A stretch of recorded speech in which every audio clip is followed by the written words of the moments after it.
he podido compartir con varios pastores, evangelistas y siervos y hombres y mujeres de Dios, hombres que tienen muchos años en el Señor y hombres que recién están comenzando su carrera en el Señor también.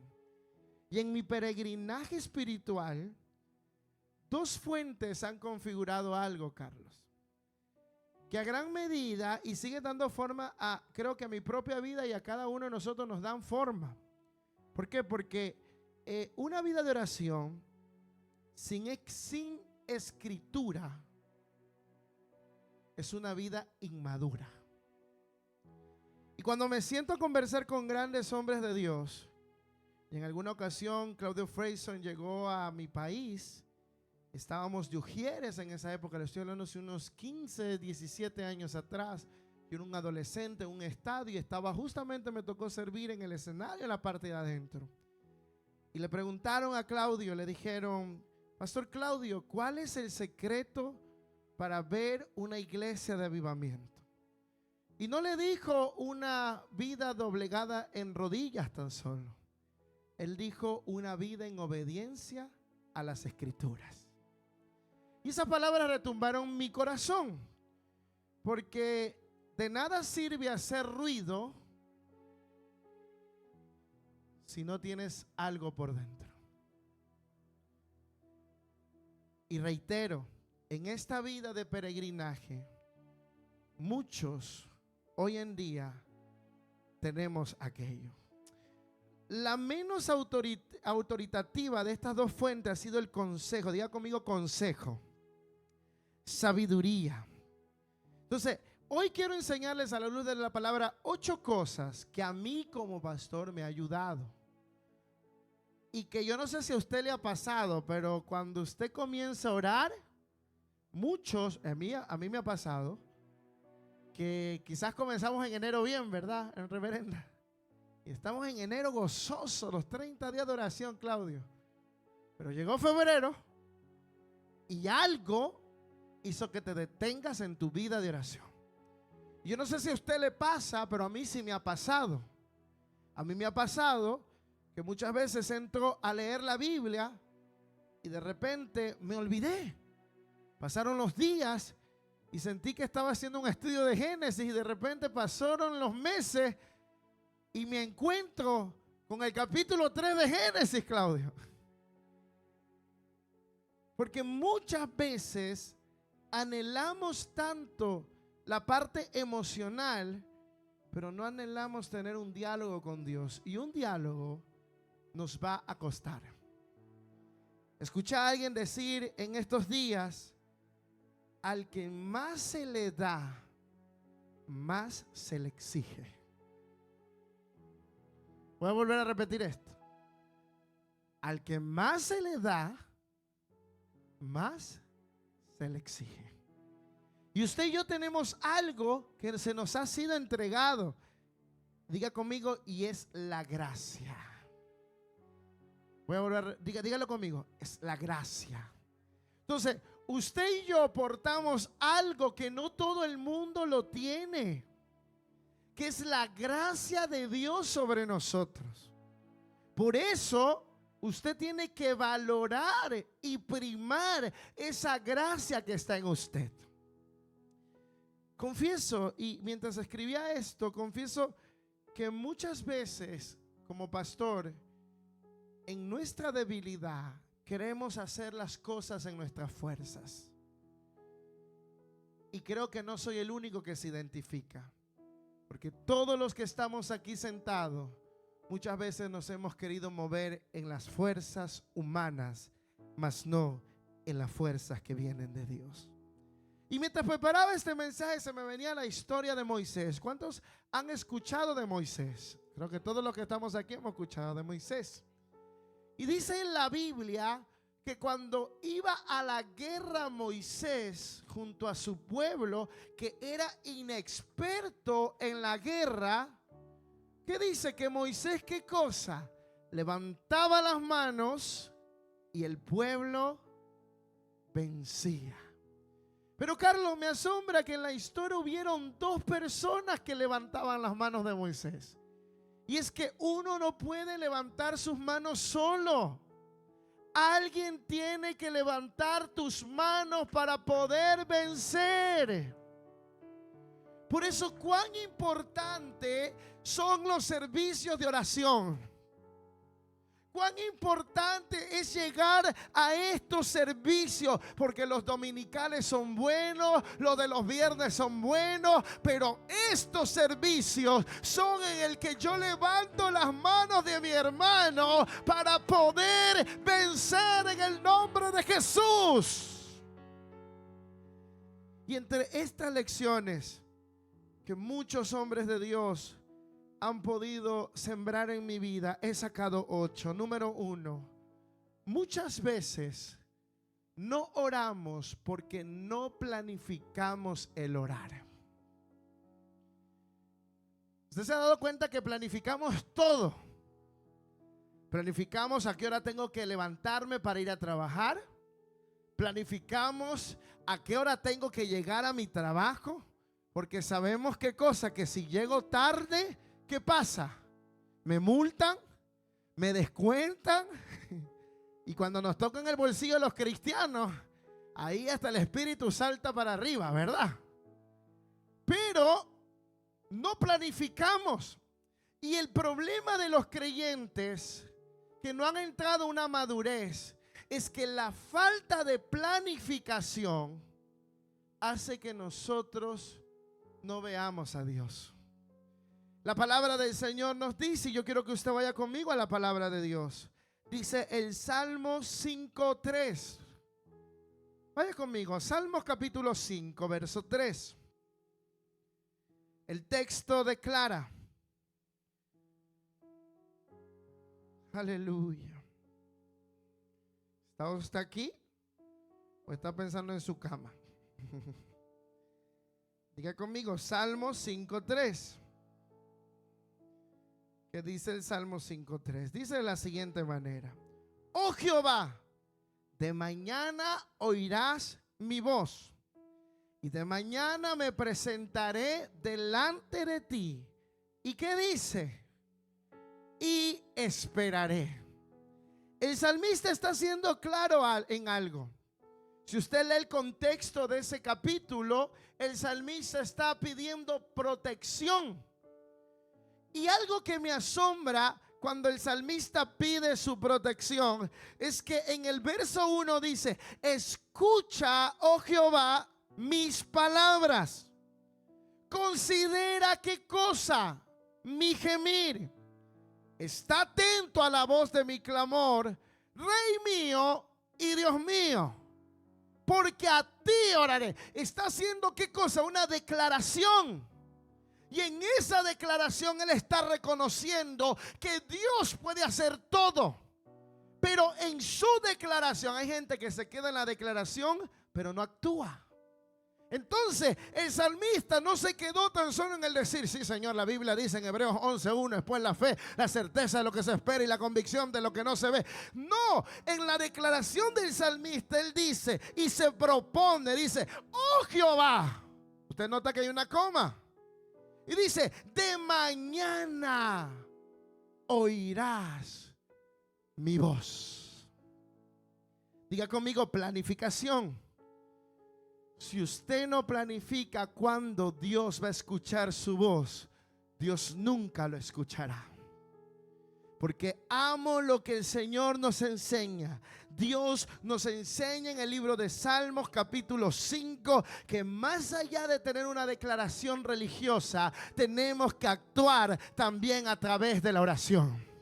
Yo puedo decir, o nos derivamos tan solo decir: yo quiero hacer, yo deseo hacerlo. Y muchos creyentes en lo que cuestiona la oración se han quedado en el yo quiero, yo deseo, yo pienso. Oh, es que quizás esta semana me voy a levantar a orar. Quizás esta semana, el sábado, si el Señor me lo permite, donde no tenga nada que hacer, ahí presentaré ayuno. Mentira del diablo. Aprenda a planificar, así como usted planifica para ir al trabajo, así como planifica para tener las cuentas pagadas de su casa, así como se sienta a planificar lo que va a hacer con su vida, planifique estar en la presencia de Dios.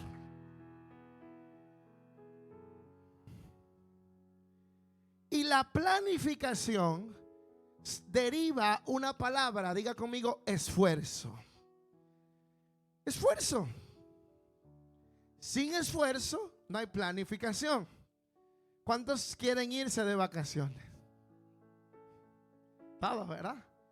Pero para irnos, ¿qué tiene que haber? Ahorritos, ¿verdad? Y para haber ahorros, ¿qué debe de haber? Trabajo. Pero también tiene que existir planificación. Del chequecito voy a sacar ¿qué cosa? $70 para que cuando venga el próximo año yo pueda tener para poder ir ¿a dónde? A mis vacaciones. Pero hay creyentes que primero se van y luego planifican.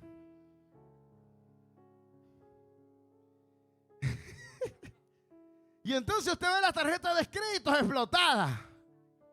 ¿Por qué? Porque se fueron y dicen, no, es que mi amor, tú sabes, el próximo año, mira, mejor, hasta se vuelven religiosos. Y si Cristo viene, nos quedamos en esas vacaciones. Aprenda a planificar primero. Planifique. Muchas veces no oramos porque no planificamos el orar. No vamos a crecer en la oración a menos que planeemos orar. Eso significa que debemos conscientemente reservar un tiempo, diga conmigo un tiempo, para hacer nada más y nada menos que orar. Ahora, lo que hacemos refleja nuestras más altas prioridades.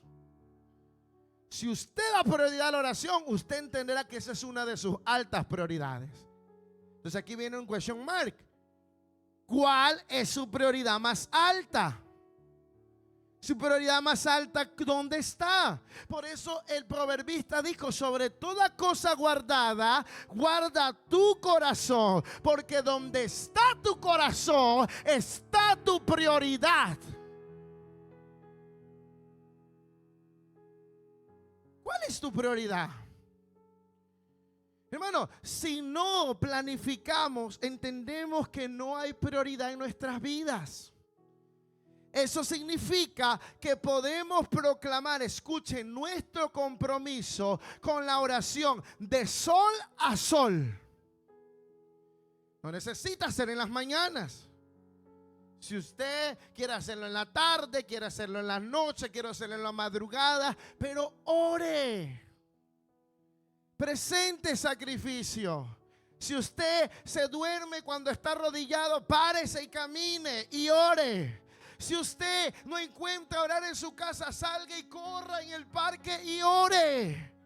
Hay muchas formas de orar. No nos conceptualicemos en la religiosidad de decir es que en la iglesia oro. No, mientras vas de camino oro, mientras caminas a tu trabajo oras, mientras vas reservas un tiempo de oración. Puedes orar en todo tiempo.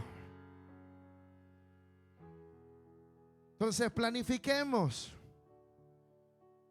¿Qué realmente está en tu corazón? Entonces nuestras oraciones nuestras acciones muchas veces deshonran nuestras palabras. Voy a volver a repetir esto. Tus acciones y mis acciones deshonran nuestras palabras. Porque le prometemos a Dios que vamos a entrar a su presencia, pero no hacemos ¿qué cosa? La planificación para entrar. ¿Cuántos cuando se casaron planificaron? A ver, levante su mano. Hay unos que se tomaron, yo me tomé 4 años en planificación. Muchos, ¿verdad? Hay otros que se tomaron 1, 2, 3, 5, etcétera. Pero planificaron. Entonces, la pregunta es, ¿estás planificando tu vida de oración? Porque entrar a la presencia de Dios exige que yo planifique estar donde Él. Número 2. Vaya conmigo a Mateo capítulo 26, verso 39. Mateo capítulo 26, verso 9 dice de la siguiente manera. Yendo un poco más allá, se postró su rostro y oró. Y dijo, Padre mío, si es posible, no me hagas beber este trago amargo, pero no sea lo que yo quiera, sino lo que quieres tú. La versión Reina Valera dice, si es necesario, pasa de mí esta copa, pero no se haga mi voluntad, sino la tuya. Mateo 26:39. Entonces, número 2, adopta formas prácticas para impedir el divagar de la mente. ¿Cuántos cuando han orado se sientan a orar? Y cuando apenas se sentaron a orar, comenzaron a pensar en el bill de la Toyota que tienen que pagar. ¿Verdad? O de repente te sentaste a orar y justamente te acordaste de lo que dejaste de hacer en la mañana. ¿Y el enemigo qué hizo? Te mandó el dardo, te distrajo, hubo una distracción y tu mente que comienza a divagar a tal punto que dices que comenzaste a orar y terminaste en el teléfono, mandándole el mensaje, porque hasta mira cómo trabaja tu mente. Es que si no lo mando ahora, después no me acuerdo. Entonces, muchas veces el Señor nos hace ver esto y dice, adopta formas prácticas para impedir el divagar de la mente. Ejemplo, una de las cosas que yo he adoptado en mi vida de oración como pastor y como creyente es que cuando yo comienzo a orar, yo comienzo a leer la Biblia, porque eso me mantiene a mí enfocado en la oración. Y no repito versos que ya me sé. Tengo la Biblia al lado y comienzo a leer la Biblia a tal punto que cuando comienzo a orar, el Espíritu Santo comienza a fluir y a darte palabra, porque la palabra produce que el Espíritu de Dios envíe palabra, y la palabra va a cegar todo dardo del infierno que podrás distraerte por un momento, pero la palabra te vuelve al centro. Esa es una de mis formas. Ahora, ¿cuál es tu forma? Encuéntrala. Dile al Espíritu Santo que te dé formas donde puedas adoptar prácticas para impedir esas mentes voladoras. Porque hay mentes que vuelan. ¿Cuánto no le ha pasado que han llegado a la iglesia y han doblado sus rodillas y de repente, ¡pum!, me acordé de la habichuela que dejé en la casa, de la situación con mi hijo, con mi hija, las circunstancias, etcétera, etcétera, etcétera? Lo que faltaba. Mano, yo no sé si estas cosas que estoy nombrando solo me pasan a mí. Yo creo que levante su mano y sea honesto si a usted le pasa. Adopte formas prácticas. Vamos, adopte. Si usted es de los que fácil se distrae, adopte una estrategia donde usted pueda, ¿qué cosa? No distraerse. Adóptela. Cuando yo era más adolescente, reverenda Mayra, ¿sabe qué yo hacía para no distraerme? Yo comenzaba a caminar con la Biblia y me la iba leyendo caminando, porque me arrodillaba y me dormía, me acostaba y me dormía, me sentaba y me dormía. Entonces, ¿cuál era mi estrategia? Camina y sigue orando. Camina y sigue orando y lee la Biblia. Camina y sigue orando y lee la Biblia. Y así uno comienza a buscar estrategias prácticas hasta que te metes en el río del Espíritu y no hay nada que te distraiga. Por eso Mateo dice, yendo un poco más allá, se postró su rostro y oró. ¿Qué hizo él? ¿Cuál fue la estrategia que utilizó Jesucristo? Postrarse. Una actitud del cuerpo, hermano. No todo lo podemos hacerlo religioso. Aquí Jesús tuvo una actitud corporal. Quizá los discípulos eran su distracción, porque los líderes que estamos aquí, los pastores, cuando nos sentamos a arrodillarnos a orar, lo primero que se nos viene a la mente: ay, el Chichito hizo esto esta semana, Juanito se puso a hablar esto esta semana. Y entonces nos distraemos. Yo me imagino a Jesús distrayéndose por Juan, por Pedro, por Judas. Pero que él dice que su actitud corporal hizo postrarse en tierra, a tal punto que oró y que dijo: Padre mío, si es posible, no me hagas beber de este trago amargo, y no se haga mi voluntad, sino la tuya. Número 3. Número 3. Donde están dos, diga conmigo dos. En diversos periodos de tu vida desarrolla, si es posible, una relación de oración de compañerismo. ¿Se está aquí? Porque si el uno se va durmiendo, cuando el otro que va a estar, ya lo está despertando. Hermano, nuestro mejor compañero sí es el Espíritu Santo. Pero debe de usted buscar una persona. Si usted se duerme cuando ora, si usted se aburre cuando ora, si usted se distrae cuando ore, busque una persona la cual usted pueda enseñarle a orar y puedan juntos orar en el mismo espíritu. Es necesario. El viernes pasado estuvimos hablando de eso. Y justamente, ¿qué hicimos? Orar los unos por los otros. Porque usted se llevó un nombre. Todo el año usted va a tener que orar por esa persona. Se llevó el número de teléfono, su nombre completo. Y usted tenía que recordarle este viernes que viene y decirle qué cosa. Estoy orando por ti. Entonces, tome una persona y acompáñelo en oración. Porque necesitamos tener una vida de compañerismo en oración. Mateo 18, verso 19 al 20. Mateo 18, versículo 19 y 20 dice de la siguiente manera: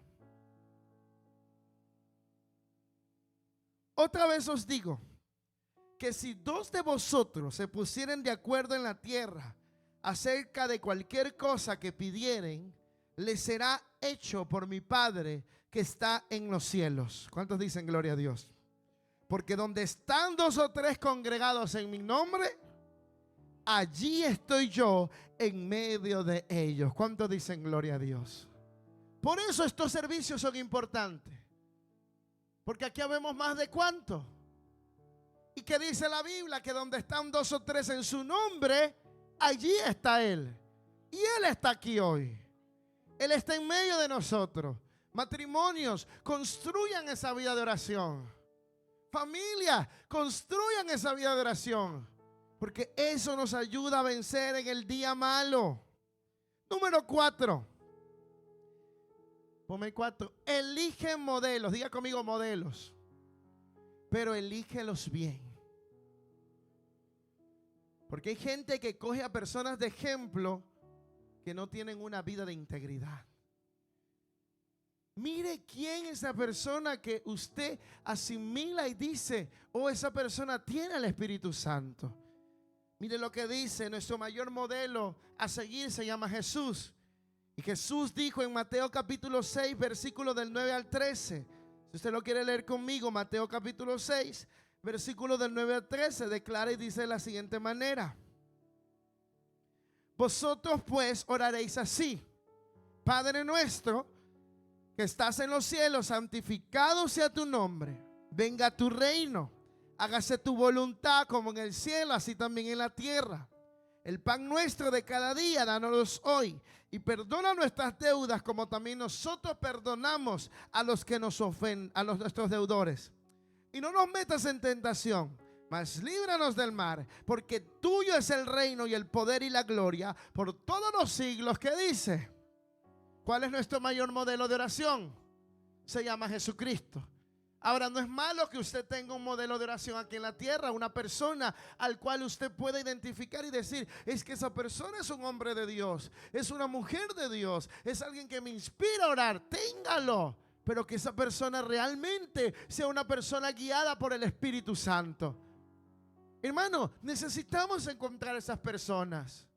Cuando usted entiende que somos una comunidad de fe y que en la comunidad de fe vamos a necesitar personas a las cuales sean nuestro ejemplo, no es una forma de exaltar a la persona, pero es una forma de aprender a ser humilde, que no todos sabemos y que alguien siempre va a tener que enseñarnos. Y no importa la edad, porque Josías tenía 8 años y aprendió a reinar en un pueblo. escoja una persona la cual le inspire. Pero dicen en mi país, no coja esos guachihuachi. Esos ahí medios endebles, no. Un hombre, una mujer íntegro. Un hombre y una mujer que ame y abrace la presencia de Dios. Un hombre y una mujer que usted venga a pedirle oración y no después todo el mundo sepa lo que usted está orando. Hermano, aprenda a identificar esas personas. Qué triste es que yo venga ante el hermano Claudio, te voy a poner de ejemplo, tú no eres así. Y le diga, Claudio, ayúdame a orar por tal cosa, y es algo personal. Y de repente yo escucho a Joan orando, Señor. Y de repente escuchar al hermano tal, Señor, ahí está el pastor Kenny, mira eso. Busque gente que sea leal. Gente que pueda entenderlo y que no lo juzgue. Que pueda aconsejarlo y exhortarlo, pero que pueda también levantarlo. Un verdadero modelo de oración es una persona a la cual nos mantiene en equilibrio. Diga conmigo, equilibrio. ¿Cuántos saben que hay gente que nos pone los pies sobre la tierra? Yo tengo a mi pastor. Mi pastor me pone los pies sobre la tierra. Justamente el día del Padre, Carlito manda un mensajito y me dice, Kenny, tal cosa. Y me hizo recordar que muchas veces tenemos que poner ¿qué cosa? Los pies sobre la tierra. Hay gente que te va a hacer poner los pies sobre la tierra y quizás a ti no te guste, pero vas a tener que aprender a escuchar. A escuchar. Entonces, elige modelos, pero elígelos bien. Amén. Número 5. Desarrolla un sistema para tus listas de oración. ¿Cuántos dicen amén? Desarrolla un sistema. Hoy tenemos tantas facilidades. Tenemos el teléfono. Utilice bien su teléfono. Tenemos notas, blog de notas, aplicaciones. Tenemos lo que les gustan los lápices, los colores, las Biblias ahí, separadores. Hermano, yo mi Biblia la tengo con puras oraciones. Ayúdeme a orar por tal persona. Y ahí la tengo cada vez que orar. Uy, Señor, ahí hay que orar por tal persona. Tenga una lista de oración. Cuando le dije a nuestro hermano Dariel que pueda hacer esta lista de oración, es porque no necesitamos tan solo ir allá afuera. Necesitamos mantenerlos en nuestras oraciones. Y que el Espíritu Santo les recuerde la palabra que fue entregada. Decía un pastor amigo al cual admiro mucho y admiré mucho y está en la presencia del Señor. Y decía, cuando tú entregues un tratado, asegúrate de que el tratado pueda ser significativo para esa persona. Porque si el tratado se cae, el alma se cae al piso. Y es una realidad. Escuché a un pastor chileno cuando tenía 16 años y decía, mi mamá oraba mucho por mí, yo estaba en las drogas y en el alcohol. Pero recuerdo tanto que de repente en una evangelización yo salí y me entregaron un tratado, y en ese tratado me lo guardé al bolsillo. Y cuando llegué a casa, decía el predicador, que estaba queriendo lavar su ropa, encontró el tratado que decía, te tenemos en una lista de oración, estamos orando por ti. ¿Quién hizo eso, hermano? Que él pueda volver el tratado al bolsillo y que cuando él estaba desenfocado de todo, pueda hacerle recordar a alguien, que una iglesia estaba orando por él. ¿Sabe quién lo hizo? El Espíritu Santo de Dios. No fue una casualidad, es el Espíritu Santo que hace esas cosas. Por eso usted tiene que tener un listado de oración. ¿Cuántos tienen un listado aquí? Póngalo en su refrigerador. Con un imán ahí, tengo que orar por esta semana, por esto. Ponga un listado de prioridad. Filipenses capítulo 4, versículo 6 al 7 dice de la siguiente manera. Léalo conmigo, por favor. Filipenses 4, Verso 6, por nada estéis afanosos. Dile que está a tu lado, no estéis afanosos, si no sean conocidas vuestras peticiones delante de Dios, en toda oración y ruego con acción de gracia. Y la paz de Dios, que sobrepasa todo entendimiento, guardará vuestros corazones y vuestros pensamientos en Cristo Jesús. En otra versión dice, por nada estén afanosos, más bien presenten sus peticiones. Y para yo presentar mis peticiones, ¿qué yo tengo que hacer? Primero ordenarle mis pensamientos. Usted ahora tiene la oportunidad de escribir. Escriba sus peticiones, ordénenlas. Y hermano, yo le aseguro que cuando usted comience a escribirle, el Señor va a comenzar a responder cada petición. Y usted, cuando abre ese listado de peticiones, usted va a poder ponerle una X y decir: Dios ha sido fiel. Otra X, Dios ha sido fiel. Otra X, el Señor lo ha cumplido. Dios ha sido fiel. Entonces termina el año 2025, y usted dirá, va a revisar ese blog de notas y dirá: wow, cuán bueno ha sido Dios conmigo, porque cada petición que presenté, el Señor la respondió. ¿Sabe por qué los cristianos somos faltos de memoria? Porque no escribimos. Y la comunidad latina tiene un problema, que a los latinos no les gusta ni leer ni escribir. ¿Sabía que científicamente está comprobado que usted y yo tenemos que leernos al año mínimo 3 libros para tener una mente cognitiva de una manera que podamos memorizar? Por eso la mayoría de personas latinas pierden la memoria cuando ya van avanzando la edad, porque no les gusta leer y no les gusta escribir. Y por ende ese demonio entraba a la iglesia y no nos deja leer la Biblia, no nos deja leer libros que sean de apoyo para nuestro crecimiento. Y entonces no retenemos nada. Y más ahora que tenemos esto. Yo me acuerdo tanto que en mi época mis pastores me mandaban a retener la palabra para cada sábado que había servicio juvenil. Tú me vengas a decir: a ver, hermano Kenny, venga, dígame los versículos bíblicos de memoria. Hoy ya no tenemos retención. Y es un problema.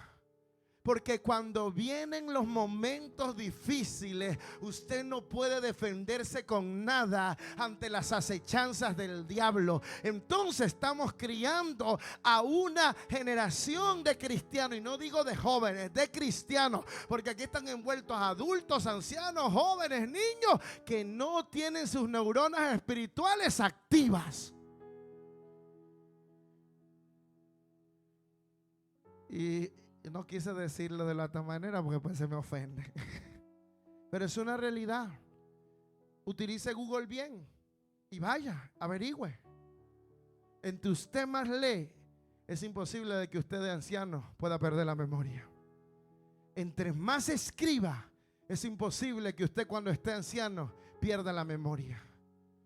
Hermano, por eso amo a los cristianos. Yo he conocido a ancianos que se han leído la Biblia 1, 2, 3, 4 veces, y son ancianos que se sabe y que hasta el día de hoy se acuerdan quién es Jesús y qué hizo Jesús por ellos. Lea la Biblia, pero reténgala también. Hermano, estamos en una generación donde no practicamos la memorización. ¿Usted sabía eso? Esta generación no practica la memorización porque lo tenemos tan fácil. Tenemos todo a un solo clic. Entonces, desarrolle un listado, presente sus peticiones, haga una lista de oración. Muchos cristianos que se dan a sí mismos a la oración encuentran que además de la información publicada, es sabio y provechoso preparar nuestras propias listas de oración. Cualquier sistema que usted utilice, usted va a decir cuán innumerables han sido las bendiciones de Dios sobre nosotros. Número 6. Alabanza e intercesión en la oración. Diga conmigo: alabanza e intercesión. Alaba, pero intercede. Y aquí quiero hablarle a los que son yoístas. Hay gente que solo ora por su yo. Yo tengo mi familia, yo esto, yo lo otro. Y somos como el yo-yo, subimos y bajamos, yo y yo y yo. ¿Y cuándo eres capaz de levantar una oración intercesora? ¿Cuándo eres capaz de levantar alabanza a Dios? Usted sabía que hay momentos donde Dios no quiere que usted pida nada, solo que alabe a Dios, que le bendiga, que le dé gloria, que dé gracias. No siempre es momento de pedir. Hay momentos que tienen que ser de agradecer.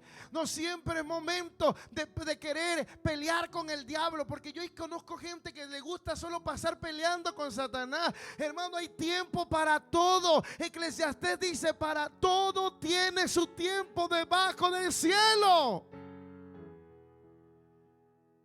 Aprende a identificar sus tiempos. Yo creo en la guerra espiritual, pero no creo que su vida entera va a pasar guerreando. Hay momentos donde solo Dios quiere que alabes y adores por lo que Él ya obró y ya hizo en tu vida. Entonces necesitamos entender aquello. Efesios capítulo 1, verso 11, léalo. Dice el texto: en Él asimismo tuvimos herencia. Diga conmigo, herencia. Habiendo sido predestinados conforme al propósito del que hace todas las cosas según el designio de su voluntad. Dile que está a tu lado: Él tiene su propia voluntad. Entonces, ¿cuál es el problema? Que muchas veces queremos imponer nuestra voluntad, pero no la voluntad de Dios. Entonces, muchas veces oramos tanto que Dios a veces dice: ya suelta eso, cabezón, y acepta mi voluntad. Y somos como los fariseos, como los saduceos, con vanas repeticiones. Usted no ha visto a cristianos que solo son: Señor, ay, mira mi prueba, mira mi angustia, mis enfermedades, que los huesos, que el que lo de aquí. Hermano, ya Dios sabe todo eso. Suelta, intercede por otros y vas a ver cómo el Dios que te usa para interceder por otros va a hacer un milagro en tu vida de manera sobrenatural. Aprenda a interceder. Las consideraciones muchas veces, cuando hablamos de alabanza y de intercesión, muchas veces solo lo tenemos en concepto, pero no en vivencia. Alabar a Dios nos va a costar en la oración. Porque ¿qué hay de cuando estás pasando una prueba, donde estás teniendo hambre, donde no estás teniendo un empleo, donde no estás teniendo quizás algo que Dios está diciendo y el Señor te está diciendo: solo alábame porque yo estoy en el control de todo. Solo adórame porque a la salida de tu adoración vas a ver un milagro. Solo haz lo que tienes que te he mandado a hacer porque yo estoy en el control de tu casa, de tu vida, de tu familia. Solo levanta tus manos y deja que yo pelee por ti. Solo levanta tus manos y deja que yo pelee por tu familia, por tu casa, por tus hijos. Solo levanta tus manos y declara solo la palabra. Tenemos que volvernos un poco sentimental. ¿Sabe cuál es el problema? Que la iglesia se ha olvidado de ser sentimental en su presencia. Y me encanta que escuchaba a Marcos Vidal hoy. Y hay bueno, los que no conocen Marcos Vidal era una Berly Murillo. Bueno, más me atrevo a decir. Un poeta de nuestra época. Y quiero que me busques cara a cara de Marcos Vidal. Y esa canción hoy me ministró, hermano. Porque reverenda cuán importante es ser sentimental delante del Señor. Esa alabanza te cuenta y te dice de dónde Él te sacó, que lo único que necesitas es estar cara a cara delante de tu Rey. Intercesión tiene que ver con pararse a la brecha por otro. Párate a la brecha por otro. Paga el precio por pararte a la brecha con otro. El problema es que muchas veces nos soltamos y no nos paramos a la brecha por otro. Número 7. Búscame en 7, please. Oraciones públicas. Mírenme acá. ¿A cuánto les gusta orar? ¡Amén! Pero Carlos le decimos, hermano, ora. Ay, pastor. Yo me acuerdo tanto que mi pastor hizo algo. Yo era muy nervioso, Mariano. Y ustedes me ven ahora que hablo hasta por los codos. Pero en mi época de adolescencia yo no hablaba mucho. Y era muy tímido. Y mi pastor hizo algo un domingo. Teníamos servicio un domingo, Carlos. Y yo era el corista, no era el que estaba detrás de todo. Me gustaba estar en el coro porque ahí no hacía nada. Solo cantaba y dejaba que los otros ministren. Pero mi pastor, un domingo en la noche, por eso teníamos culto, domingo en la mañana teníamos 3 servicios y el domingo en la noche teníamos un servicio. Entonces un día mi pastor coge el teléfono y llama y dice, hermana Ana, dice, hermano Kenny, ¿está ahí? ¿Me escucha? Digo, sí, pastor, no vamos a poder llegar hoy. Se me bajó el alma. Porque yo decía, Señor, ¿y quién va a predicar? ¿Quién va a orar? Si aquí solo llegan los músicos y nadie más. Para colmo, ese día ni los músicos llegaron. Solo llegó el baterista y el guitarrista, porque el culto del domingo no le gustaba ir a todo el mundo. Le gustaba la fama de la mañana, pero el de las noches no le gustaba mucho. Y mi pastor ya me dice, hermano Kenny, usted va a tener que hoy abrir el servicio, porque tenemos una situación difícil. Abre el servicio. Luego ponga al hermano tal y que ore. Y luego usted va a predicar. Y yo, pastor, ¿pero cómo? Yo tenía, ¿qué? 14 años. Hermano, se me fue el alma. No tenía homilética, ni hermenéutica, ni nada de esas cosas. Para colmo, Carlos, era el auditorio de las personas de que no iban a ningún culto, solo el domingo en la noche.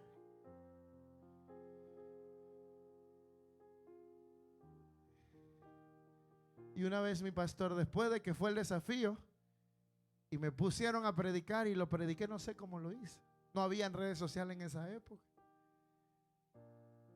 Pero mi pastor me dijo, tienes que estar preparado para toda buena obra. De ahí, de tanto preparación, me dejó encargado de los domingos en la noche. Desde los 14 años predicando todos los domingos en la noche. Hermano, uno tiene que estar preparado. Vence el miedo. Cuando hablo de oraciones públicas, si tu pastor te pone a orar, o tu pastora o los líderes te ponen a orar, hazlo. Ay, que pastor, me da miedo. Vas a romper el miedo ahí. Vas a soltarte ahí. Carlos no comenzó cantando, fue cantando en el camino, que ahora ustedes ven la voz que tiene este hombre. Nadie aprende haciendo las cosas. Pero tienes que soltarte. Suelta el miedo, suelta el temor. Hay gente que ya se predestina. Le dice, la llaman el lunes y le dice, el pastor le dice, hermano, tienes que orar el domingo. No, pastor, es que ese día me voy a enfermar. ¿Y cómo tú sabes que te vas a enfermar? Y yo digo, pero ni la revelación. Hermano, existe gente así. Usted tiene que aprender a soltarse. Instruirnos. Primera de Timoteo 2:8 dice, quiero pues que en todas partes los hombres oren, levantando las manos al cielo con pureza de corazón, sin enojos ni contiendas. Y número 8, escucha, ora hasta que ores.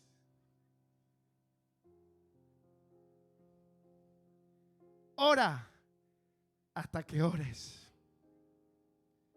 Este es un consejo de los puritanos. Esto no significa simplemente que la persistencia debería marcar gran parte de nuestra oración. Aunque hay que reconocer que este es un punto de las escrituras repetitivamente que se va haciendo en la oración, necesitamos aprender a permanecer, orar hasta que aprenda a orar. Hoy pasó a la presencia de Dios un gran hombre de Dios. Si me puedes poner la imagen. El evangelista Jimmy Swaggart.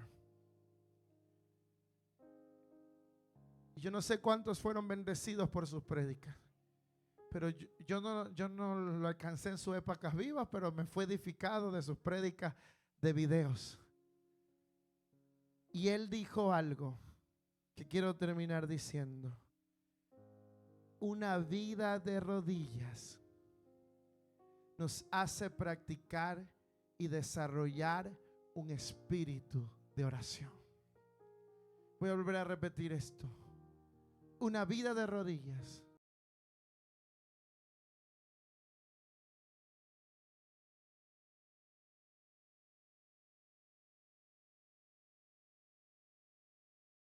ora hasta que aprendas a orar. Ora. Elías oró por lluvia 7 veces antes de que la primera nube apareciera en los cielos. Eso no es exactamente lo que los puritanos quisieran decir cuando se exhortaban unos a otros a orar hasta que ores. Lo que esto quiere decir es que los cristianos deben orar lo suficiente y de manera honesta hasta conseguir una vida de oración. No entres con lenguas extrañas. Aprende a ser honesto en tu oración. No entres con palabras sofisticadas, porque hay gente que quiere impresionar a Dios. No, suelta esas palabrerías. Ay, es que yo soy economista y tengo que entrar como economista a orar. No, suelta, humíllate delante del Señor. Es que yo soy estudiado y no, suelta y humíllate delante de Dios. Sé honesto. Sé honesto hasta que tu espíritu se fortalezca en la oración.